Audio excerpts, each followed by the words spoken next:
व्यासपीठावरील मान्यवर व माझ्या मित्रमैत्रिणींनो, आज आपण येथे फक्त ध्वजारोहणासाठी जमलो नाही आहोत, तर आपण जमलोय त्या हजारो स्वातंत्र्य सैनिकांचा सलाम करण्यासाठी, ज्यांनी आपल्या आजच्या स्वातंत्र्यासाठी आपले सुख, आपले घर आणि प्रसंगी आपले प्राणी देशासाठी अर्पण केलेले आहे. 15 ऑगस्ट 1947 हा फक्त कॅलेंडरवरील एक दिवस नाही, तर तो दिवस आहे भारताच्या स्वाभिमानाचा, तो दिवस आहे भारताच्या बलिदानाचा, तो दिवस आहे भारत माझा देश आहे असे अभिमानाने म्हणायचा.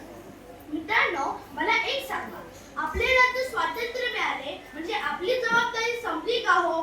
नाही, अजिबात नाही. आता आपल्या समोर नवीन लढाई सुरू झाली आहे. ही लढाई आहे अज्ञानाविरुद्ध शिक्षणाची, ही लढाई आहे आजाराविरुद्ध आरोग्याची, ही लढाई आहे भ्रष्टाचाराविरुद्ध प्रामाणिकपणाची व ही लढाई आहे जाती धर्माच्या भिंती तोडून माणुसकी जगायची. मला एक सांगा, ज्याच्या घरात शिक्षणाचा दिवा नाही त्याला स्वातंत्र्याचा प्रकाश कसा मिळणार? म्हणून सर्वांना शिक्षणाचा हक्क मिळाला पाहिजे.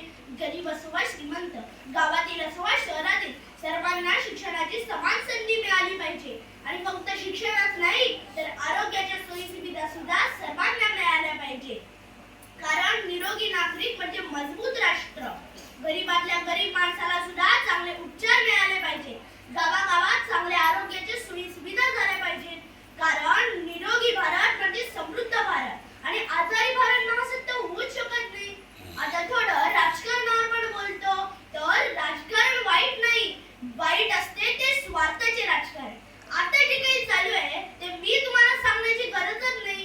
राजकारण असे असावे ज्यातून शाळा चांगल्या होतील, रुग्णालये चांगली होतील, शेतकऱ्यांना मदत मिळेल, तरुणांना रोजगार मिळेल आणि सामान्य